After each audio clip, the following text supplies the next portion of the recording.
10.1, we're going to start with comparing two proportions. Last chapter we did inference about just one proportion at a time. Now we're going to compare two proportions directly. So the first part here, what is meant by the sampling distribution of the difference between two proportions? We can call that p hat 1 minus p hat 2, our difference between two proportions. So a sampling distribution, we usually use a simulation approach to make those. We try to simulate all the possible values that we might get if we had two different proportions and then we subtracted them. So to start out here, the sampling distribution describes the possible values that you might get when you do p hat 1 minus p hat 2 and how often they'll occur. And again, we usually try to make that by doing a simulation. And ideally, we would be able to simulate every single possible value that you could get by making a p hat 1 and a p hat 2 and subtracting them. And then we make a distribution, and hopefully it looks normal. So that tells you how often each one occurs. If you start to build a dot plot, that turns into a normal distribution.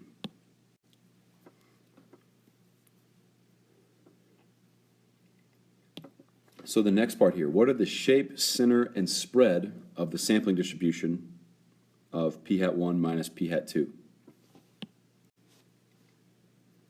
Are there any conditions that need to be met? Well, up to this point, you've had some experience. You know there's going to be conditions involved. So let's get the definition down here. In my box, it says you choose an SRS of size N1 from population 1 with proportion of successes P1 and an independent SRS of size N2 from population 2 with proportion of successes P2. Really fancy way to say you took two independent samples and calculated two different proportions. So we're going to describe the shape, center, and spread. You should remember this from chapter 1, SOX. Although the O is actually kind of irrelevant here, right, because there won't be any outliers for this. We're just going to talk about the shape, the center, and the spread. And I'm actually going to start with the center. So the center, we're going to talk about the mean. So the mean of the sampling distribution of p hat 1 minus p hat 2. And let's get the notation here. It's mu, and then p hat 1 minus p hat 2 would be the subscript. Is actually just equal to whatever p1 minus p2 would be. P1 would be like the true population proportion for population 1. P2 would be like the true population proportion for population 2. You would just subtract those two, and that would be the mean of our sampling distribution.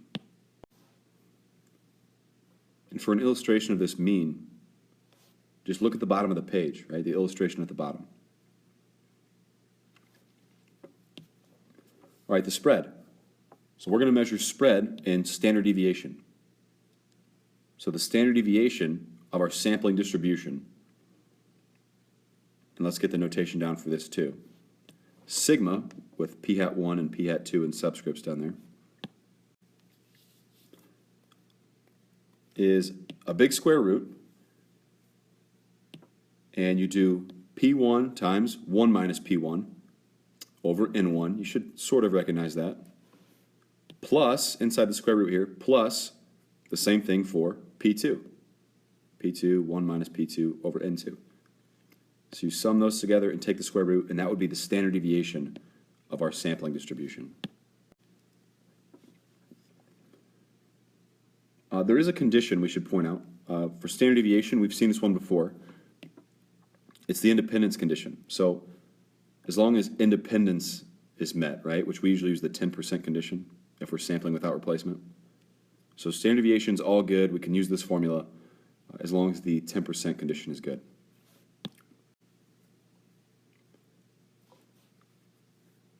So center's good, spread's good. Last but not least, let's talk about the shape. Hopefully it ends up being normal. We just have to meet some certain criteria here. N1, P1, N1, 1 minus P1, N2, P2, N2, and this should be 1 minus P2. So as long as all four of those are at least 10, right? So all four of these guys are at least 10, which again, should look really familiar from before. right, previous conditions we've done. As long as all four of those are at least 10, we can say the sampling distribution of p hat 1 minus p hat 2 is approximately normal. Right? We never say perfectly normal. We always say approximately normal or roughly normal. Okay, so as far as the conditions are concerned, they actually have to do with shape, center, and spread. And we see two of our familiar conditions. We know for the spread, it's really like the 10% condition, or in general, it's just the independence condition. For the shape, I believe we call this the large counts condition, right? 10 successes, 10 failures for each sample, like the N1 sample and the N2 sample. So the only other condition we'd be missing that actually proves something as far as shape, center, spread is concerned would be the randomness condition. So the randomness condition supports the center, the mean. So these three conditions aren't actually made up. They're there to prove something about the shape, center, and spread of the distribution. So that's where the random, 10%, and normality, which is the large counts condition, come from. So here's our illustration, and there should be like a bunch of dots in here, because this is supposed to be every single possible sample you could get for p hat 1 minus p hat 2. So there's a bunch of dots in here. The mean of this distribution, mu, would be at whatever the true P1 minus the true P2 is. The standard deviation would be this distance right here. So the standard deviation is there to measure if we get a sample P1 and we get a sample P2, right, P hat 1 minus P hat 2, how far our difference, right, our estimated difference between those sample proportions is from the true difference, which would be right here, right, P1 minus P2.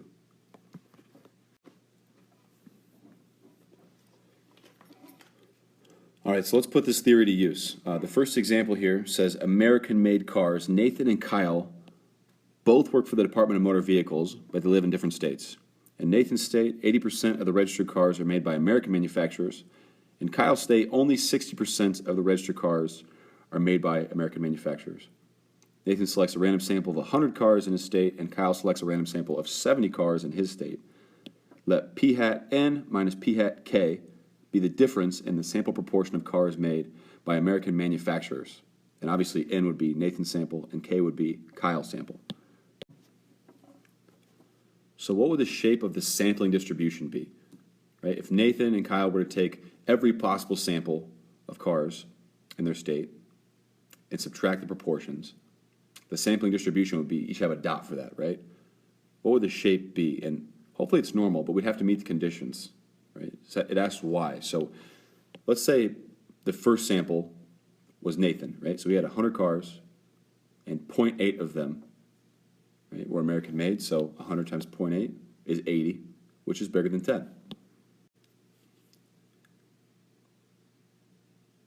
So Nathan had at least 10 successes, and let's go the other way.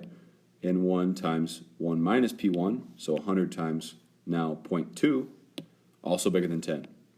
So 10 successes, 10 failures in Nathan's sample. And then for Kyle's sample, Kyle will be N2 here. 70 times 0.6 for the successes puts us at 42. Bigger than 10, check mark.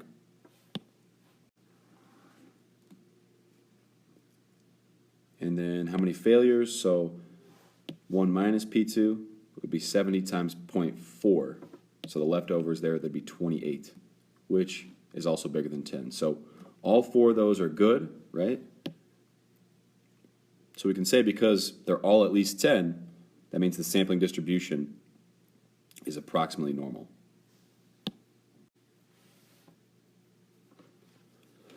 And to get credit for this, say on the AP exam, you would have to show the work for these, right?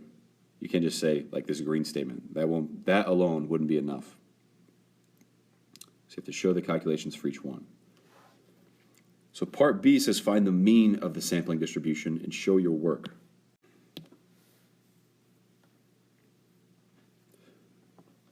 So the mean of the sampling distribution, that's mu with a little subscript, and we can use Pn minus Pk. So we know the true proportions, right? So we could say the true proportion of American-made cars in Nathan's state minus the true proportion of American-made cars in Kyle's state, and we have those values. So we know that's 0.8 minus 0.6 for a true difference of 0.2. So if you think back to that illustration, that would be our mean. 0.2 would be smack dab in the middle of that curve. And then the last part for these notes, part C, find the standard deviation of the sampling distribution. Show your work.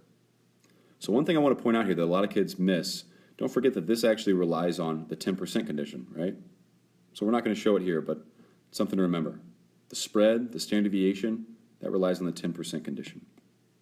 So let's get the notation right. Sigma with a little p hat n minus p hat k in the subscript.